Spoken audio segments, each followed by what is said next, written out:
justice, Zooey Sophia requests that I read this verbatim.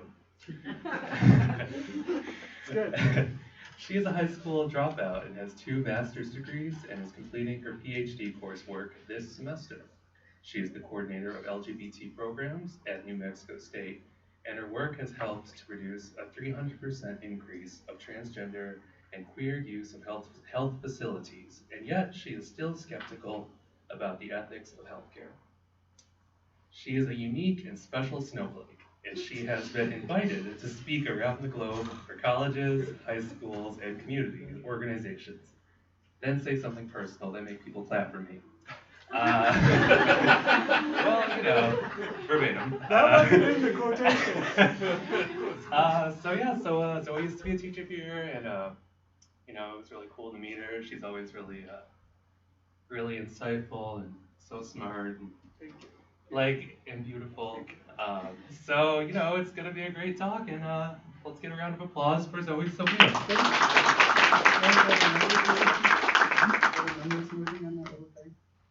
Yes. Okay, thank you. So that little opening was supposed to show you a bit of contradictions to open things up and to let you think critically about things which we will surely be doing today. I know it will be contentious to put science and culture next to one another, and this is what I have done in the title of this talk, first title. It will be my argument not only is there a relationship between the two, but they both serve to propagate, serve, and maintain that thing we call society. Furthermore, their relationship toward one another and their interaction serve not only to evidence where we have been as a society, but the changing society we live in presently and where we are headed. This is why you see an additional title to this talk, Let Your Research Take You Where It Needs to Go. A kind of inversion to account for the changing goals of science and culture, but not the changing nature of power, only its mutation and adaptation to more efficient form and perhaps a solution. So 2 speeches in one speech, 2 parts, however you want to quantify that.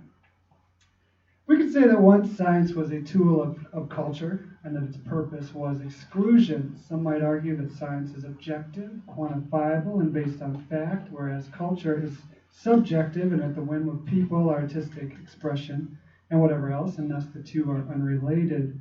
However, this does not change the fact that scientific endeavors have a purpose and emerge within a cultural context to serve cultural needs.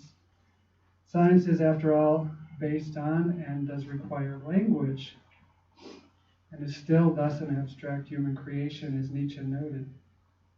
It will thus not be difficult to evidence that science has served culture, and that even until very recently, that meant for the purposes of exclusion and the justification of the oppression of undesirables. This was true of the treatment of the mad in Europe, who were isolated amongst prostitutes and vagabonds based on religious principles throughout the Dark Ages, and also notice the failure of those categories of people to serve an economic function for the state, as Foucault did, as well as the treatment of blacks, homosexuals, women, and transgender people in this country. For example, the research done in craniometry, typology, and in physical anthropology, which served to justify the inferiority of the black race, examining skull size and even arguing that the black race was a separate species that evolved with an ancestry distinct from Caucasians. This research continued into the 20th century. So again, we are not far removed from the age of scientific exclusion, and we may argue it continues to this day. Well, I will argue that such behavior is now purposeless and is simply the propagation of old habits and obsolete machinery simply going through the motions. If we continue looking at this trend, we might move towards women. I'd like to cite the scientific notion of bicycle face. This is the proposition that if women rode bicycles, their faces would lock in a contorted grimace, and they'd be subject to suffer serious ailments, such as heart palpitations, a real thing. This, of course, emerged in the late 1800s. In a period when feminists like Elizabeth Cady Stanton argued for the abilities of women and the use of women's bodies were highly regulated within a realm of social discipline. What I mean specifically by social discipline, I'll get to later. It's rhetoric, we always defer. Hopefully we'll get to something. Moving forward in history, homosexuals were categorized as suffering from mental disorders, as were and are transgender people to this day in some respect. Often relegated to the realm of the mad and treated for inversion, these bodies were disciplined by forced hormone injection to try to reverse what society had relegated to the realm of medical disorder. In 1972, the American Psychological Association did remove homosexuality as a mental disorder, but only because of the annoyance of social protest. And yet, of course, science and culture have nothing to do with one another. And science responds only to objective quantifications. Here is a blatant example of the scientific designations of bodies as scientifically inferior, based solely on the whims of cultural norms. Of course, I'm including religion. And then the subsequent removal of this disorder as these very same bodies are freed by and cured by those same cultural norms when society had alleviated itself of its prejudices. Of course, the APA and the Diagnostic Statistic Manual of Disorders finally removed gender identity disorder. The label physicians and psychologists labeled transgender people with in May of 2013. However, the label did not simply disappear, as you may know from a previous lecture I've given, but simply softens its language and its intent, thus widening its net as it became the gentler, less disciplinary, but no less interventionist gender dysphoria. Previously, I've referred to gender dysphoria as a sympathetic intrusion and an infantilization of transgender identity, and I think it is a telling example of the changing state and purpose of science as it relates to culture. No longer is science exclusionary. Far from it, it is now inclusionary. Science now meets the changing and progressive agenda of culture, inclusion, and in turn the agenda of the state, multiculturalism. Here, science no longer excludes or measures differences, but it measures and justifies sameness. In the case of the transgender body, as is all too obvious with its purposes, seeks to eliminate difference altogether. As I've argued previously, the loosening of diagnostic criteria for gender dysphoria amounts not to less people fitting the designated terms of being transgender, but more. And science positions itself to guide those bodies through the ever more progressive institutional apparatuses of dismantling and rebuilding themselves in the way the individual sees fit. Of course, changes in insurance and public policy, breakthroughs in technology, reimaginations of personal liberty, and yes, cultural acceptance would not coincidentally coincide with this. Indeed, as Gail Solomon notes, the issue now is no longer how different transgender people are, but that we now cannot even tell them apart from ourselves. What is it that Freud said?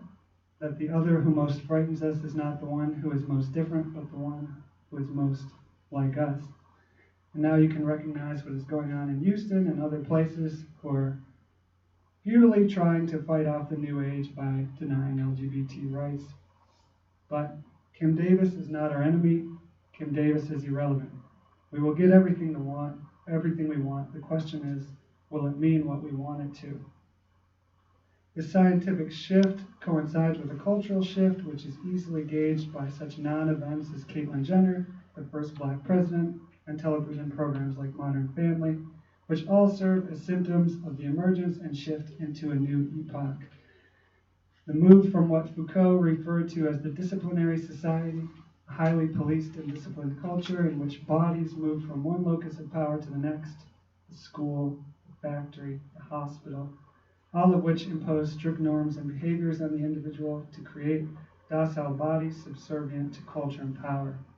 To now, a society of control, society marked by a shift to financial capital and thus credit and debt, where information and capital flows freely across the internet and power is decentralized, where overt discipline has begun to cease, but only because it is no longer necessary. This was, of course, made possible by the computer, where we will shift our focus a bit later. Again, more deferral. It is within the society of control that space and time and our relation to it changes. In this age of information capital, we see a rise of service jobs, a decline of production, and the permanent training. Hello, everyone. And the endless slew of menial jobs that most have to take, as the split between creditor and debtor is far greater than in the previous age of owner and worker.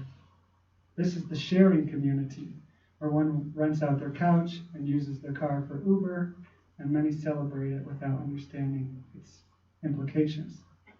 Physical work begins to grow scarce as companies easily manifest any remaining material labor across the globe quickly and efficiently to the cheapest locale and thus the most grotesque locations and conditions. Without direct control or overarching discipline, one might even feel free. And of course, you can be who you are now, gay, straight, black, Asian, transgender, but only because it doesn't matter. We can all serve the needs of communicative capitalism, as Jody Dean refers to the process of the digital information market, and we are all the gold miners, as Alexander Galloway puts it. Galloway references a narrative of Chinese children playing video games in conditions not unlike a sweatshop, desperately trying to earn cash. But this is precisely what we are all doing on Facebook and all the usual sites through which we now emerge as individuals. We are all being mined, our information monetized through data collection and the production of algorithms. There is no difference between leisure and work, and of course, this coincides with the decentralization of space that many championed as the result of internet technologies. We can now work from anywhere. And look, you are. You just aren't seeing any of the profit. Sad face. Emoticon. We might turn to Slavoj Žižek's critique of what he calls the liberal communists, the Bill Gates, the George Soros, the Howard Schultzes, Starbucks. I know you guys love it. The Google and the IBMs and the numerous hackers who turned legit to work within the system. These folks all support gay marriage, of course. They participate in philanthropy and believe in a cool, laid-back, postmodern, creative style of business where social responsibility and profit are not at all at odds. While Starbucks and Gates are giving money away to patch up some crisis in a third world, one most likely in some way a result of poverty caused by Western capitalism, they are the same people simultaneously working to monopolize, buy out competition, and are building nets outside their sweatshops so that when employees attempt to kill themselves, they can be caught and efficiently sent right back to the production line. It's a good one.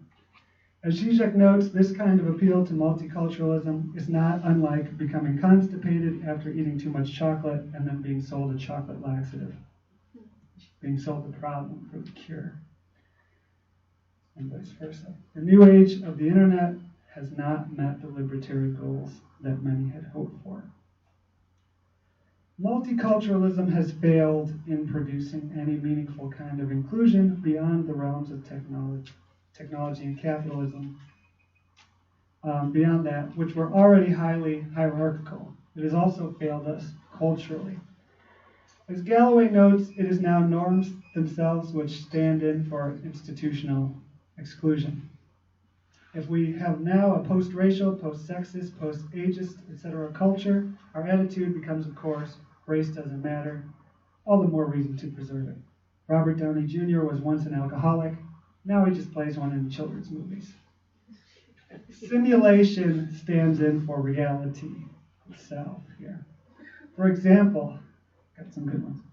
We have Amy Schumer, the true voice of females, a real feminist. She tells it like it is. You can tell by how I said that. Now she puts out a movie, Trainwreck. I'm sure you've seen it. And we loved it. Premised on female individualism and challenging sexual norms. Well, how better to end the movie than to fall for a man and renounce all of those said values, which she built up the rest of the movie, only to tear them down. Why not? Our culture believes in equality, so what better time for gender norms? Or how about The Intern, starring Robert De Niro and Anne Hathaway, in which one could argue the role of the magical Negro that Touré critiques in The Health could be said to be appropriated as the magical old geezer, or something similar, as De Niro's character serves only to help Hathaway realize who she is, which is of course not some strong, independent, and creative woman. No, that would be too easy. But some strong, independent, and creative woman who forgives her cheating husband. Spoiler alert.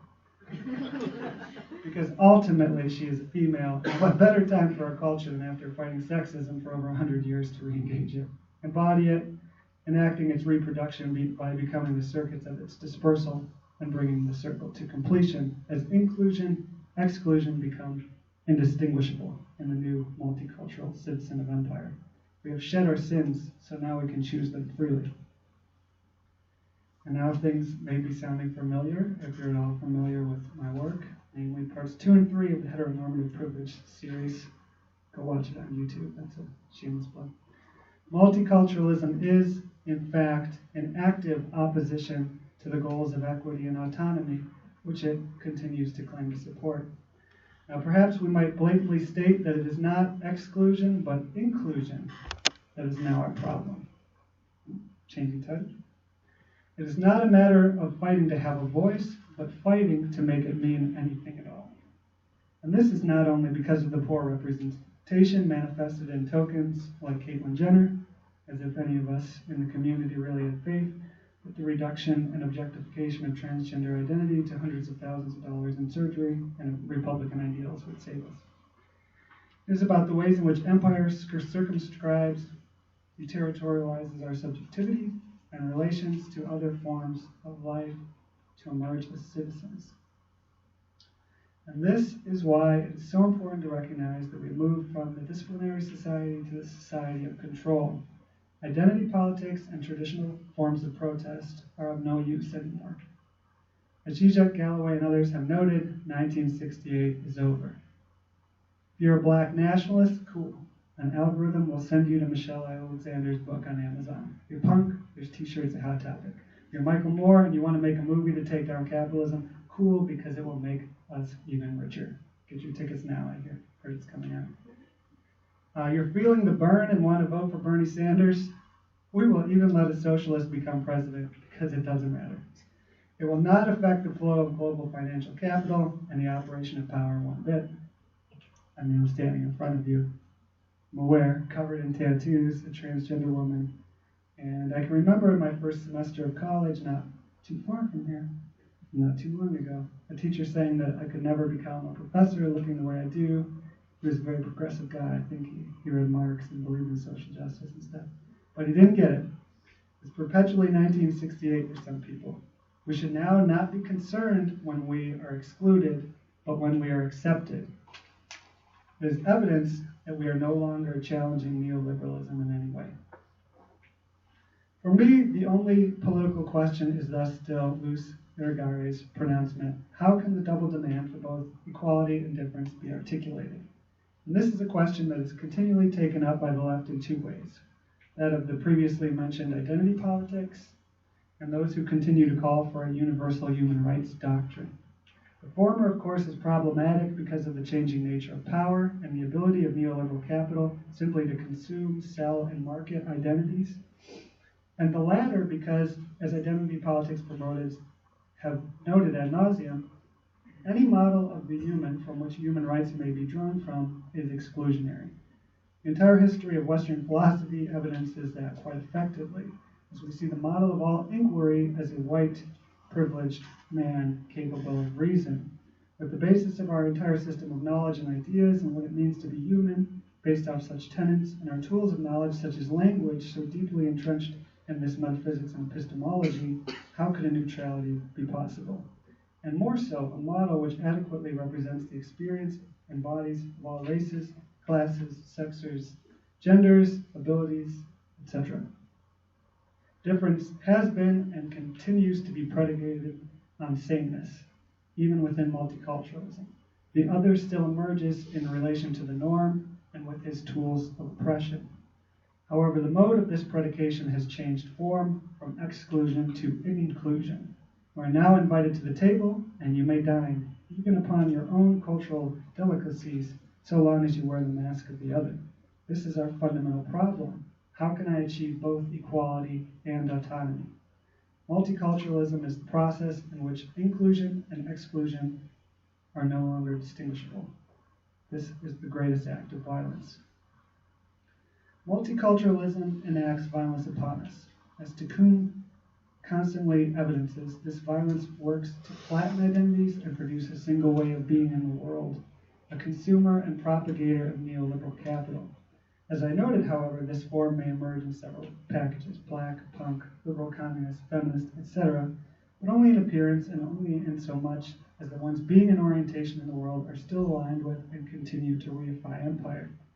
This is the reduction of hostility by attempting the neutralization of the hostis, to create a world of peace through one singular way of being. The flattening of forms of life requires a monopoly on violence. For Zizek, this occurs through habitual forms of language, as well as through language itself, which he calls symbolic violence, as well as through systemic violence, those actions necessary to suppress and oppress for the necessary functioning of neoliberalism. Systemic and symbolic violence both relate to, or part of, objective violence, that for which Zizek refers to as a zero-sum point, a context that becomes invisible through our daily lives. It is our daily lives. It is against this unassuming backdrop which subjective violence occurs and is so easily recognized. Dylan Roof shoots up a black church. He is guilty. He, not his culture, not the environment which produced him.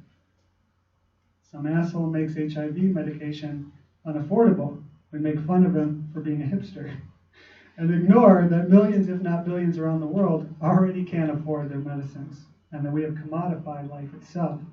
Paris is bombed, so we change our Facebook pictures to a French flag backdrop because of course nationalism is the solution to violence and never the cause of it.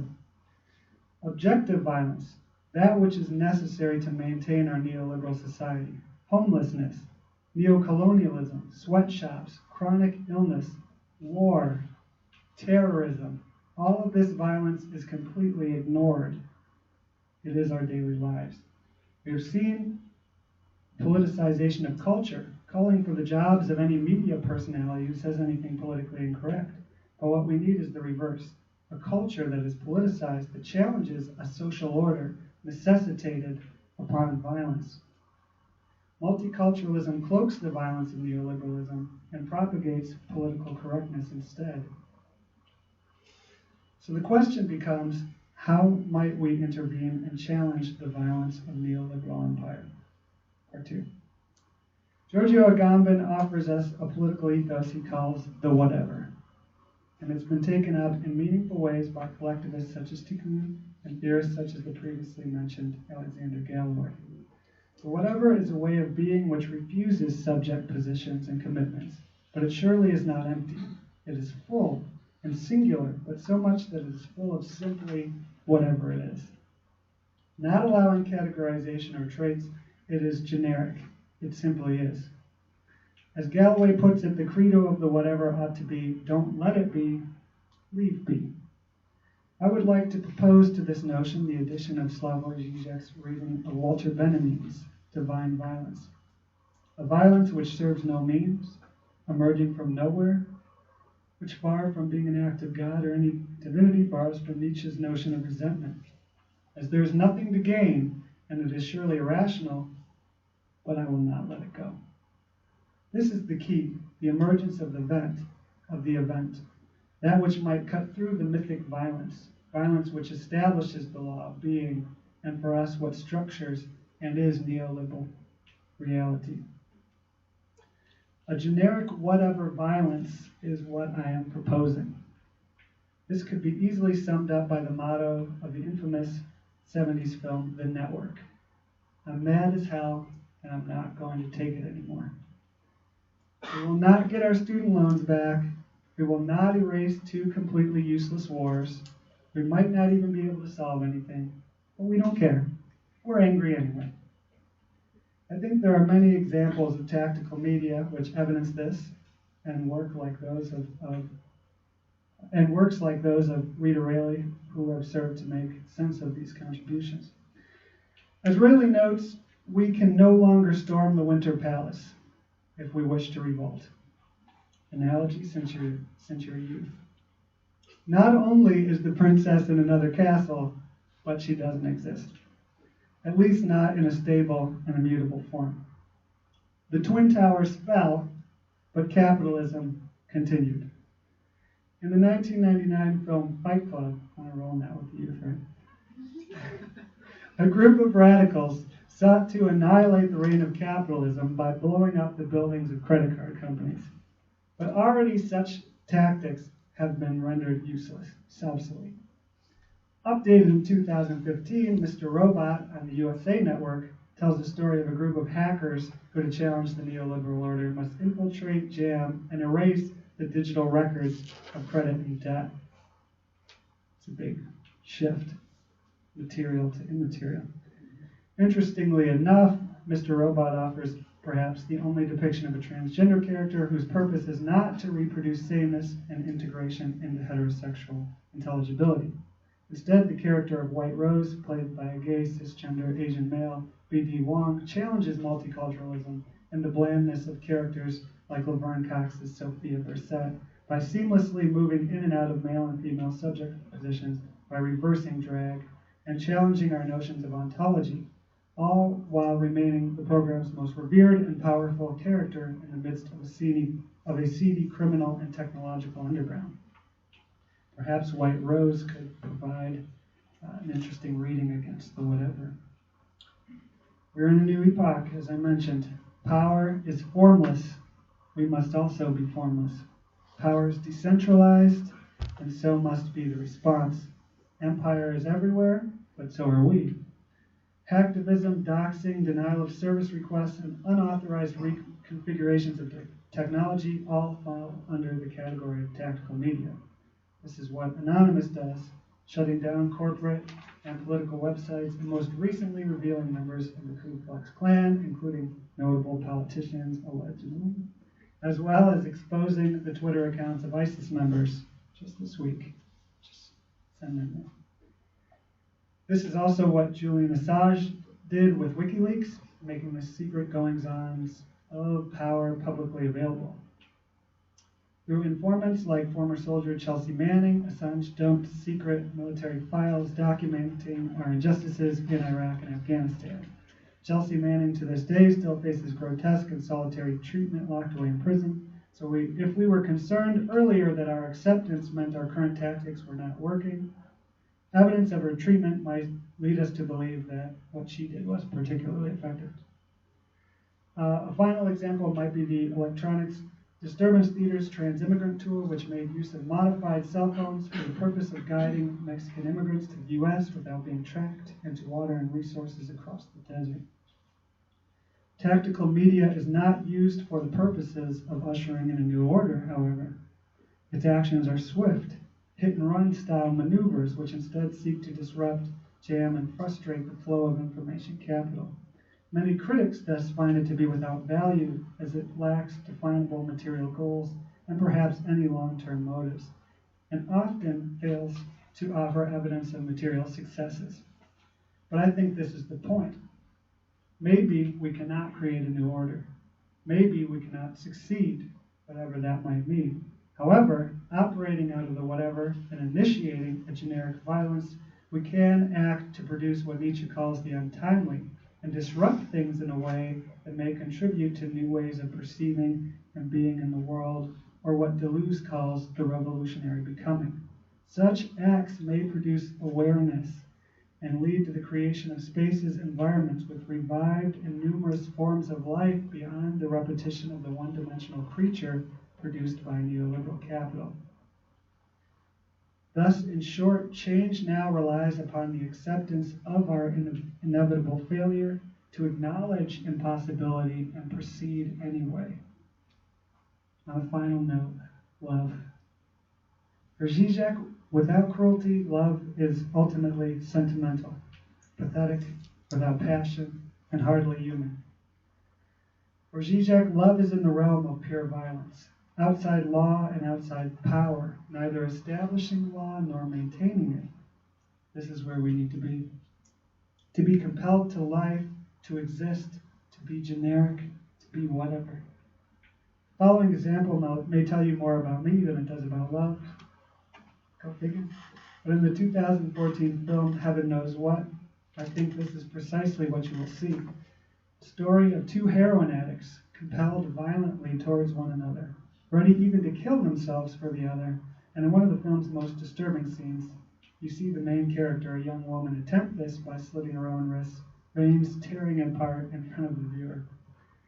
In the film, these two seem ultimately unaware that they are homeless and live simply to fulfill their time with their attraction towards one another and heroin.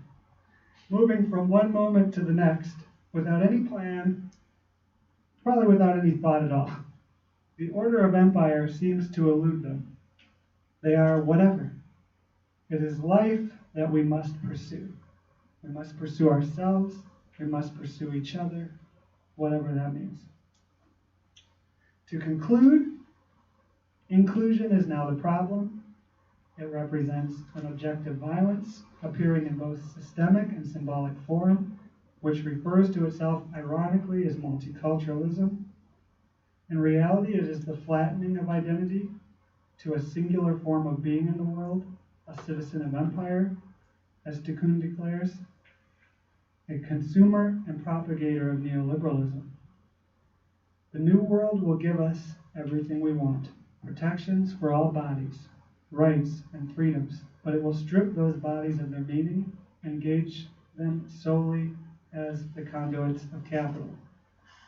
I know that this may sound suspect in the age of Ferguson, as we witness the countless murders of black men by the police. To declare inclusion upon us might sound wild, but keep in mind such violence only evidences the precarity of the police as they quickly become an obsolete technology themselves. Empire could never continue in such form. A generic whatever violence might serve to disrupt the laws and rationality which dictates our neoliberal experience and move towards the birth of a revolutionary becoming, allowing for potentiality and multiple ways of being to emerge. Science and culture are both tools of empire and do not serve us. We must be generic. We must be anonymous. We must be angry. Winning doesn't matter. Change can only occur through acknowledging its impossibility and maintaining our belief in it anyway. To proceed regardless. This is the radical act. And why not act, as de Kuhn informs us? We are already at war. We are already immersed in violence. Why not act? Thank you.